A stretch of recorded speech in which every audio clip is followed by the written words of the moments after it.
আপনাদের কাছে অনুরোধ করে যাই, আচ্ছা অলিপুর হিসাবের মতো মানুষ ওনারা কি একটা মন্ত্রিত্ব দেওয়া যায় না? কোনো কথা বলে না।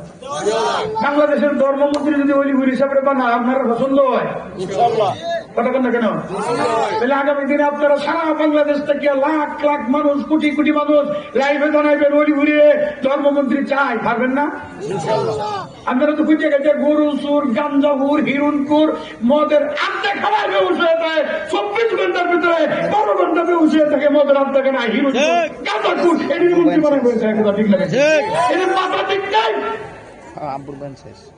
আল্লামা বলি বিষয় ধর্মমন্ত্রী দেখতে চাই, লাইভ দিবেন সারা দেশ থেকে। বাইতুল মুকাররমের ইমাম এদেশের সবচেয়ে বড় ফকি, সবচেয়ে বড় মুফতি হয়ে গেছে, দেশের বাপ ভালো আছে, আল্লাহ কবুল করুক। আমি আমরা ওনারা একটা কথা জানা, একটা মেম্বার বাড়ি যায় এই ওয়ার্ড ঠিক করে দেবো, ঠিক আছে ঠিক, আপনি চেয়ারম্যান বানান এই ইউনিয়ন ঠিক করে ছেড়ে দেবো, এরকম ঠিক হবে ঠিক। আল্লাহ সবাইকে বুঝবার